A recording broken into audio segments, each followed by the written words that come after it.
Rick Dalton, your arrest warrant for trespassing and attempted unlawful entry. Hands at your back. When I bought this house, I swore I was done with HOAs for good. No more petty fines, no more busybodies measuring grass, and definitely no self-appointed enforcers pretending they own the block. I made sure, absolutely sure, my property was outside their jurisdiction. Freedom, peace, and privacy. That's what I paid for. But apparently is something some people can't stand, because right across the street sat the Willow Creek HOA, run by Denise Harlow, a woman with the kind of attitude you'd expect from someone who thought a clipboard was a crown. And she had muscle, a guy named Rick Dalton, the so-called HOA cop. Before we dive in, comment which country you're watching from. Let's see how far this story travels. Rick wore a black vest labeled HOA cop, complete with a cheap-looking badge, a radio that didn't even work, and a fake sense of authority. For weeks, he'd drive around in his white HOA patrol truck, circling my property like a hawk. I ignored him at first until that Saturday morning. I was fixing the backyard fence when I heard it, the metallic jingle of keys. Then, a click. That sound didn't belong. My heart sank. I ran around the corner and sure enough, there he was. Rick, standing on my porch, fumbling with a ring of keys in my front door lock. "What the hell are you doing?" I shouted. He barely looked at me. "Routine inspection, sir. Authorized by HOA President Harlow." "The hell it is," I snapped. "I'm not even part of your HOA." He didn't flinch, just tried another key. This time, the lock jammed. He muttered something and shook his head. I stepped closer. "Let me make this real clear, pal. What you're doing right now, that's criminal trespass under Penal Code 30.05, and if you try to force entry, it becomes attempted burglary." He finally turned to face me, that smug grin still there. "We've got new enforcement policies. President Harlow says all properties within community view fall under HOA supervision. You'll need to provide me with your house key for inspection compliance. If you don't, you'll be fined up to $1,000. I actually laughed. "You want me to give you my key to avoid a fake fine? You must have lost your damn mind." He straightened up, tapping the fake badge on his vest. "Your choice, sir, but refusal to comply will result in penalties." I pulled out my phone and started recording. "Here's your choice. Leave now or I'll call the sheriff and have you arrested for impersonating a law enforcement officer. You're not a cop and this isn't your property." That wiped the grin off his face. He mumbled something about checking with headquarters and stomped back to his truck.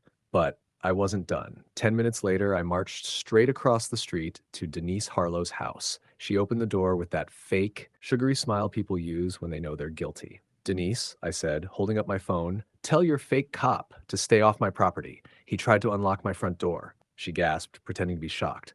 "Oh, that must be a misunderstanding. He's just ensuring compliance." "Compliance?" I barked. "I'm not in your HOA. You step on my porch again and the next visit will be from the police." Her smile vanished. "You'll regret defying us," she hissed quietly. I leaned closer. "No, Denise, you'll regret trying to enforce laws that don't exist." She slammed the door, and I walked back home knowing one thing for sure: this wasn't over. Because people like Denise Harlow don't quit when they're wrong. They double down, and the next time I had a feeling things were going to get a lot uglier. A week passed after that standoff with Rick Dalton, the self-proclaimed HOA cop. I thought maybe my warning had finally sunk in. But people like him and Denise Harlow don't back off, they regroup. And that Saturday morning, they came back swinging. I was in the garage replacing a tire on my truck when I noticed his white HOA enforcement vehicle parked across the street again, engine idling. No clipboard this time, just him watching my house like a hawk on a power line. It made my stomach twist. 15 minutes later, I heard it again, the unmistakable metallic click of a key. My blood ran cold. He was back. I grabbed my phone and sprinted toward the porch. But before I reached the door, I froze. The sound of the lock turning was different this time. Sharper. Cleaner. The key was working. By the time I burst out, the door had cracked open an inch, and Rick's smug face appeared in the gap. But what he saw inside stopped him cold. Standing just beyond the threshold was my wife, Lisa, still in her full sheriff's uniform. She'd just come home from an overnight shift, badge gleaming, sidearm holstered, and in one hand a sealed arrest warrant she'd picked up from the station that morning for Rick Dalton, the self-proclaimed HOA cop. In other words, for him. The look on Rick's face was priceless, halfway between disbelief and sheer terror. Lisa didn't even raise her voice. "Sir," she said firmly, "do you realize you are attempting to enter a private residence without consent?" Rick stammered. I'm with the HOA Enforcement Division, authorized under President Harlow's inspection order."